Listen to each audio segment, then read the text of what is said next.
A listener's note. The following episode contains coarse language, adult themes, and content of a violent and disturbing nature, and may not be suitable for everyone. Listener discretion is advised.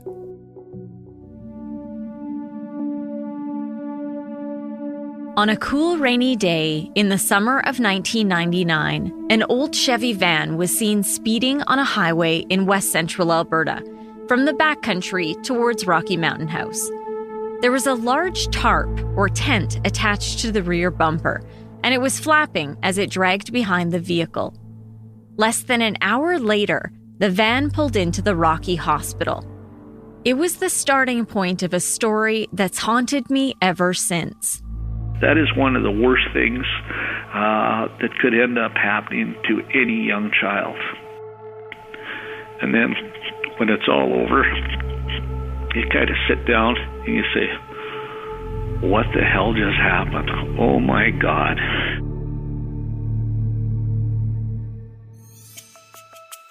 I'm Nancy Hixt, a crime reporter for Global News.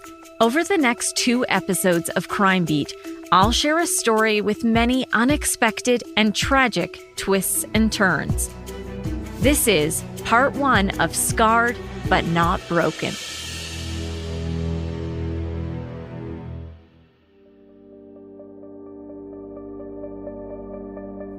At the center of today's story is John Hudak, a former Mountie. He's retired now, but when I first met him in the late 90s, he was already a veteran police officer and served 25 years with the RCMP. His final posting was in Rocky Mountain House, where he did extensive work with search and rescue. Rocky Mountain House is located in a beautiful area of Alberta, about a 2-hour drive northwest of Calgary. The town boasts the slogan, "Where adventure begins." It's pretty amazing to be able to explore places that look like postcards. There's a National Historic Site where visitors can learn about the role of the fur trade in Canadian history and tour through an archaeological site that contains remains of several forts. You can also camp in Indigenous trappers' tents, teepees, and cabins. Rocky is Treaty 6 territory and a traditional meeting ground and home for many Indigenous peoples. The town is nestled on the edge of the Rocky Mountains, and if you drive another hour west, there are some incredible hiking trails. I covered a horrible event in the backcountry that Hudak responded to. That was one of those incidents where you just say, whoa. And I was coming back from holidays. I just finished holidays out in British Columbia, and I came upon this incident. It was called the Allstones Trail, and it was up off of number 11 highway up around Abraham Lake. 4 young men were out hiking and wanted to capture the beauty of their surroundings. The photo they wanted was very risky to try and pull off. And where the guy went out and he went and hung off of an outcropping, and a rock outcropping, and the rock outcropping snapped, and he went down about 100 meters. There were 4 of them. 2 of them stayed. They didn't want to go up to the top, and he went up to the top, and where this rock outcropping was, he ended up going, and he decided, this would be a pretty cool picture if I just... And so he had his buddy end up going and taking the picture with the camera. Then, of course, when he fell down, his buddy immediately got down to a spot to get down the scree slope to go and check on him, and realized that he was in distress.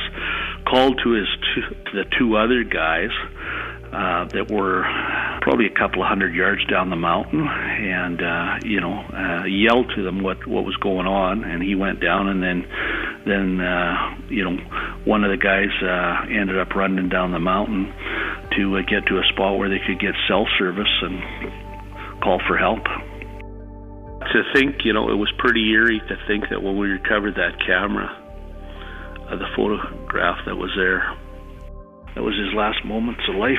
Those were his last breaths. It was a really sad story, and whenever I'm out hiking, I remember what happened that day. Yeah, that one's stuck in my mind. Pretty tough to see a young person that's got so much life ahead of them, seeing their life lost that quickly.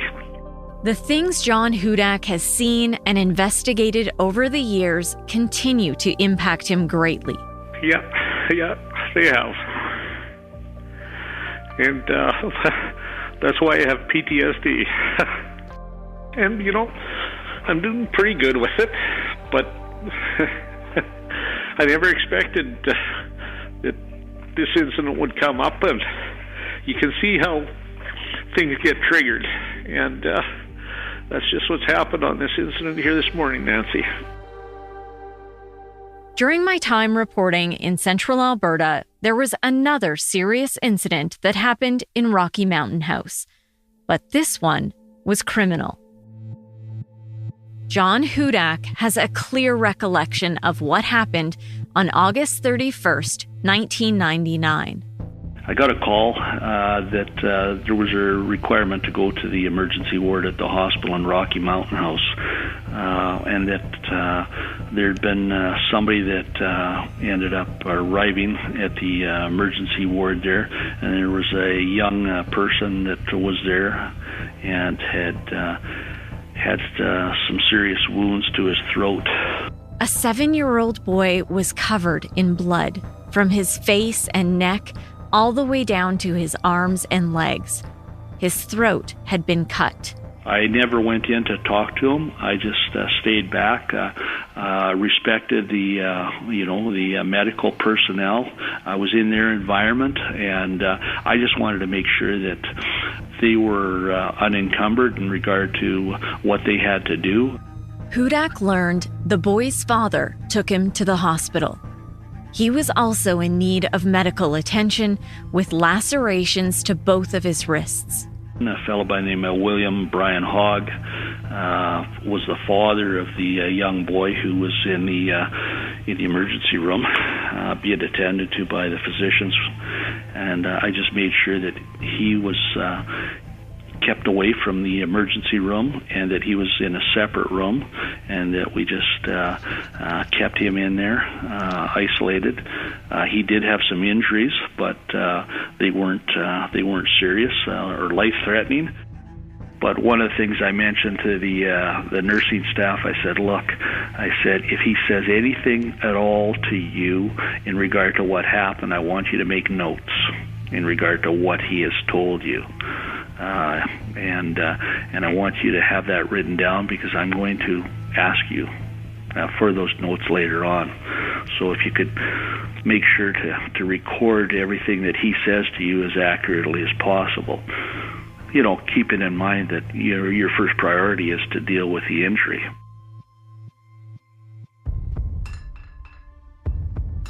While this was going on inside the hospital, outside, people noticed something very unusual.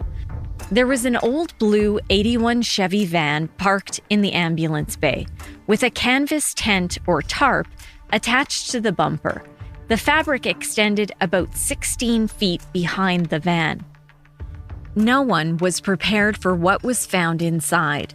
An attending physician made the horrific discovery. There was a child, unresponsive, on top of some sleeping bags. The doctor noted the little girl was cold to the touch. She was rushed into the emergency room, but she had no vital signs. She was later pronounced deceased by the local medical examiner. The little girl was just 2 years old. Hudak was still at the hospital when he was notified of the death. The case was now a homicide investigation. You kick into your professional mode, and you do what you have to do at the time. And then when it's all over, you kind of sit down and you say, what the hell just happened? Oh my God. Larry Russell was the sergeant of the Rocky Mountain House RCMP detachment at the time. It was an extremely difficult situation, yes. Throughout my 33 years in the RCMP, I had more than one of these instances of dealing with children in bad situations, and it never gets easier. Sergeant Russell put Constable Hudak in charge of the case as they monitored the condition of the little boy named Christopher Hogg. I just wanted to make sure that he had the best chance of coming out of this. And what they eventually did is they got him stabilized to the point where they ended up transferring him into the hospital in Red Deer. And he's such a bright, alert young guy. You just look and say, boy, oh boy, like this was just so wrong on so many levels. No kid should be subjected to something like that. That is one of the worst things that could end up happening to any young child. The Rocky Mountain House RCMP detachment was not very big and didn't have the people to deal with the normal day-to-day caseloads in addition to a homicide investigation. Officers with the Major Crimes Unit were called in.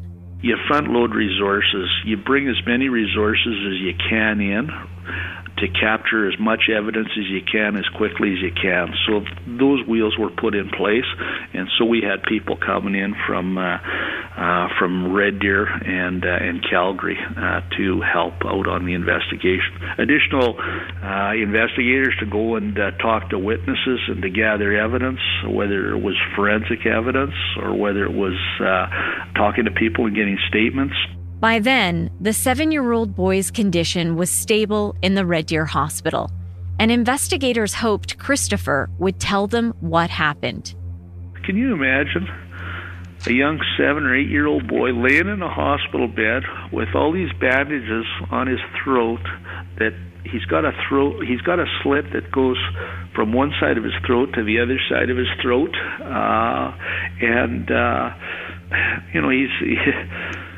he's just had his whole life turned upside down. Dave Gravatt is retired now, but back in 1999, he was an investigator with the Major Crimes Unit in Red Deer. He was asked to talk to Christopher. One thing that with child interviews, we had our forensic identification fellow, and we went over to the hospital and we taped everything from the time we got there until the time we left.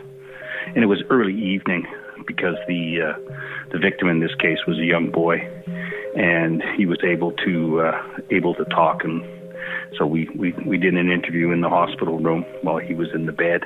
There were 4 people in the hospital room that day: Gravatt, another officer, a social worker, and the child. In Gravatt's 31 years in policing, he's conducted a lot of child interviews. It's a very special skill set, and he was careful not to coach or lead the boys' answers. Let them tell you the story that they know, and then it can be evaluated later. It's not a question and answer thing. You know, you don't come in and put things into their mind. With any child, especially when it's been a traumatic event, if they're willing to talk about it, then great. If they're not willing to talk about it, that's fine too. And the main thing is that, you know, I have no idea what's gone on in this particular case. Like, I don't know all the intimate details, and which was a good thing, because you don't want to start going into areas and start leading the victim to try and get them to say things. So it was, you know, tell me about very simple questions. Tell me about what happened, and let them, what I would call is a pure version statement, where they just keep talking and you just listen, and then you can pick out what questions you need to ask after they're finished talking. Gravatt said all he knew about the case going into the interview was that Christopher's throat had been cut. My first observation was how calm he was, and and very receptive to speaking with me. The officer is a father of 5. At the time, he had 3 kids. He said seeing the child's injuries and hearing him speak about what happened was extremely difficult. You have to be professional. You have to put that all aside, and you have to get the facts. Just like every investigator who did that file found it repugnant, but did a good job, got the facts. The little boy told police graphic details of what happened in the West Country at a camping area called Falls Creek. His father tried to kill him by slitting his throat, but didn't put the knife in deep enough, and it turned out to be a superficial wound. a horrific wound, but superficial in that he was going to fully survive with no damages to his to any of his functions or speaking or anything like that. He was tremendously brave. I was really, we were very, very pleased, very impressed with how brave he was and how he was able to give us, the necessary evidence without really making it a very even more traumatic event. John Hudak said the statement was key evidence in the case. A copy of that statement was given to us, and we watched it on the, there's probably 5 or 6 of us that watched it in the coffee room on a TV in Rocky Mountain House Detachment after it was given, and there wasn't a dry eye in the room. Christopher Hogg said it was his father who hurt him. He also witnessed his father kill his half-sister, Bailey Holsema. That the father had taken the 2 kids, had driven down from Edmonton, and gone out to a rural area out west of Rocky Mountain House, and first of all attempted to asphyxiate himself and the kids with carbon monoxide, and by pulling a big tarp over the van. At one point, the little boy went outside of the van. And a warning, the details I'm about to share are extremely upsetting. As it turns out later on, the story unfolds that he says, he got out of the van, and when he came back to the van, his father was in the back of the van with a pillow over the head of the little girl and had smothered the little girl. And then they were sitting in the van, and I guess things weren't proceeding along as quickly as the father expected things to go in regard to the carbon monoxide poisoning. And so anyhow, he took a knife out and he reached over and he slashed the little boy's throat. Hudak said 7-year-old Christopher begged for his life. The little boy said he didn't want to die. And then the dad said words to him to the effect of, this isn't the way it happens in the movies. You should have died right now. And then the dad started slashing his own wrists. And then he got to the point where I guess the little boy mentioned to him again that he didn't want to die. And then at this particular point, the dad decided that's when he was going to drive into Rocky Mountain House and go to the hospital. By then, the father had also admitted to staff members at the hospital that he had harmed the children. He told one nurse he tried to kill his children and himself. Well, it definitely wasn't a whodunit, that's for sure. So we knew right then. We knew we had a murder, and we knew we had our suspect right at that particular time. I was there the day Brian Hogg was arrested. He tried to cover his face with his hands. You could see his bandaged wrists as he was taken in and out of the local courthouse by Constable Hudak. Hogg was charged with 1 count of second-degree murder in the death of his daughter and 1 count of the attempted murder of his son. But the charges brought little comfort to the families of the victims. A funeral was held for Bailey Holsema in Edmonton. She was just a few weeks short of her 3rd birthday when she was killed. Here's a friend of the family who spoke at the memorial. Today we have laid to rest a beautiful little girl, Bailey Nicole Holsema. 1 week ago, in a selfish, self-serving act of violence, she was robbed of her promise. This was not a random act. It was a meticulous, planned act. Bailey's mom was Brian Hogg's girlfriend. During the service, Bailey was remembered as a little girl who loved to go garage sailing, collect jewelry, and listen to Barney. In the days that followed, police conducted search warrants, interviewed family and friends, and gathered other evidence. Dave Gravatt from the RCMP Major Crimes Unit took over from Hudak as the lead investigator. I had full control of the file from the major crimes, and I worked with John Hudak in Rocky Mountain House, who had he was the file coordinator, handling all the logistics of the actual file itself in Rocky Mountain House. I kept in contact with Chris's family and his mom, Tina. They lived in Edmonton, so I was always in contact with them, just checking out. I was wanted to see how things were going with the family and how he was adjusting and stuff like that. And at that time, he appeared to be doing very well. He was back at school, and they were seeking counseling and dealing with those things. So I was in contact. I couldn't tell you how many times, but a fair amount of times before this went before the courts, because I just didn't want to leave them, because he potentially would have to testify in court, and that could be a traumatic event too. So we were in contact quite often. In October of 1999, just over a month after Bailey was killed and Christopher was injured, Brian Hogg was sent to Alberta Hospital, Edmonton, for a psychiatric assessment to determine if he was fit to stand trial. In late November, a forensic psychiatrist stated that he believed Hogg understood the nature of the charge and the difference between a plea of guilty and not guilty, and understood the consequences of a conviction. The doctor also stated that he felt Hogg was able to comprehend the nature of the evidence. He was deemed fit to stand trial. About 2 months later, and about 5 months after the crimes were committed, Hogg admitted in court what he did to his 2 children. There was going to be a guilty plea by the accused, and there was going to be 15 years before the eligibility of parole. We did not have to go through a trial, thank heavens, because it would have been a huge problem for the family, especially for the young boy, Christopher Hogg. He would have had to have relived that whole ugly situation that happened back on the 31st of August, 1999. So he was spared that.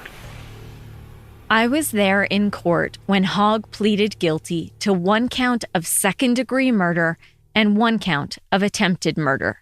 The courtroom was packed with family and loved ones of the children involved in this tragedy, 3-year-old Bailey and 7-year-old Christopher. People were crying as the events that happened on August 31st of last year were described. Apparently, Brian Hogg was feeling depressed and had left notes saying he wasn't going to be around anymore. He drove his 2 children to a campsite near Rocky Mountain House, where he had planned to kill Bailey, Christopher, and then himself. For several hours, he tried to accomplish this task by carbon monoxide poisoning. He put a tent over his van, and when this didn't work, he suffocated Bailey with a pillow and slit Christopher's throat. He also slit his own wrists. But that's when Christopher said he didn't want to die. So Brian drove the kids in the van with the tent dragging behind to the Rocky Mountain House Hospital. By that time, Bailey was already dead. 2 very rambling suicide notes written by Hogg, where he blamed others for his problems, were entered as exhibits during the hearing. Several victim impact statements were also read in court. Bailey's mother, Tanya Holsema, described her heartbreak and broken dreams. She said all she wanted in life was a baby girl, and said she wasn't supposed to be able to have children due to an illness when she was younger. She said it was an answer to her prayers when Bailey was born. Tanya listed all of the firsts she would miss, like Bailey's first Christmas concert, her school plays, or sports. Christopher was Hogg's child with his ex-wife. Christopher's mother said she trusted Hogg, and his actions have shattered her family's hearts and lives. She said, "I've never been so horrified as I was when I received that call from the RCMP that my baby boy was in critical condition in a hospital 2 hours away." She went on to describe the drive to the Red Deer Hospital as one of the longest trips of her life, and recalled praying, "Hang on, my boy, mommy's coming. Don't die, my baby, mommy's coming." She said her prayers were answered when she got there and learned Christopher was in stable condition and would be okay. Christopher's mother told court that he asked her, "Why did Dad do this? Why did Bailey have to die?" She went on to say no punishment would be harsh enough for what he did. Christopher also wrote a victim impact statement. The 7-year-old carefully printed his words on the sheet of paper provided by the court. He wrote, What about me? Why did Dad do this to me? I asked Mom, but she can't answer me. I thought my dad was a good dad until he did this to me. He lied to me and said he was taking us camping. Camping was fun, but not this time. He lied again by saying that he put the tarp over the van to keep the rain out, but he was trying to suffocate us, but it was taking too long. I told him he was a criminal after he killed Bailey and cut my neck. I feel very bad about what I saw happen to Bailey. I wish she didn't have to die. I miss her. Mom and me picked a star for her in heaven. Why did he have to kill her? At the bottom, he signed his name. Brian Hogg was sentenced to life in prison with no chance of parole for at least 15 years. Bailey's grandmother spoke to me outside of court. Brian, you got life today, but our life is just beginning. We have years of misery ahead of us yet. The RCMP officers who investigated the case, including Dave Gravatt and John Hudak, were there for the sentencing. Because that means you have to wait, 15 years. That doesn't mean you're getting out in 15 years. That means you'll only be considered at 15 years. Nearly 20 years into his life sentence, in February of 2019, a parole hearing was held for Hogg. He was 62 years old at that time. A decision obtained by Global News provides some insight. The board said his upbringing was unremarkable. He was raised in a pro-social family, though his father developed a degenerative illness, and that resulted in Hogg becoming angry and resentful. They noted at the time of his offenses, he was under financial stress due to the seasonal nature of his employment. The board went on to describe his history of drinking at a young age. He also admitted to using cocaine and told the board he was coming down from the effects of cocaine use when he killed Bailey and injured Christopher. The board went through numerous psychological assessments. The most recent one was completed in January of 2018 that rated his risk for general and violent reoffending as low and his risk for domestic violence as low to moderate. The board noted that 13 years into his sentence, he was moved to a minimum security facility and completed many escorted temporary absences without concern. The board also said Hogg accepts responsibility for his actions, expresses remorse, and has a good level of insight into his risk factors, though they noted he has made derogatory comments about Bailey's mother, which appears indicative of a lack of remorse. He told the board that he had been sober for all but 2 years of his time in prison up to that point. Hogg said he found it difficult to tell people about the crimes he committed because they're so horrific. But he said he has told some of his community support network. During this hearing, Christopher's mother read a statement. She spoke of the extreme harm he caused her son, her family, and herself. She described how every time she's notified of a hearing, her stability and security is shaken. Her anxiety increases, and her emotions are like a roller coaster. She said she's opposed to Hogg's release and believes he should serve his full life sentence, adding Christopher wants no contact with him. At that 2019 hearing, Brian Hogg was granted day parole. Since then, the board has continued to approve his day parole for 6-month stretches at a time, but has continued to deny full parole. The most recent review was completed in April of 2021. The board said his behavior in the community has been noted as positive and compliant, and he's followed all rules and regulations of the community residential facility. He's met the obligations of his day parole release without concern.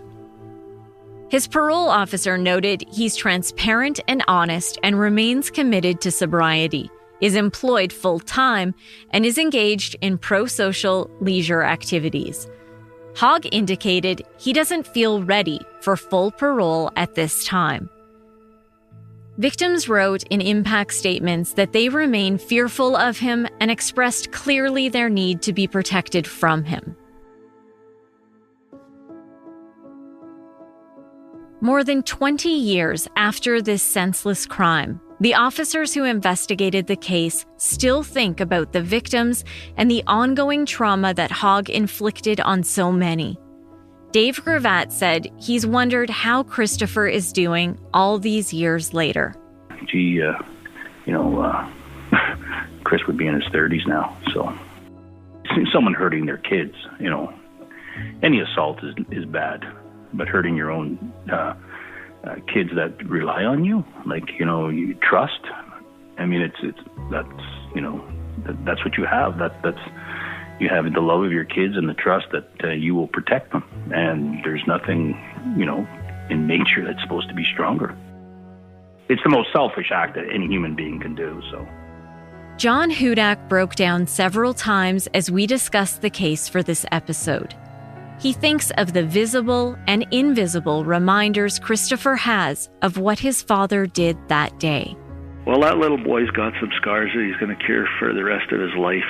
And you know what?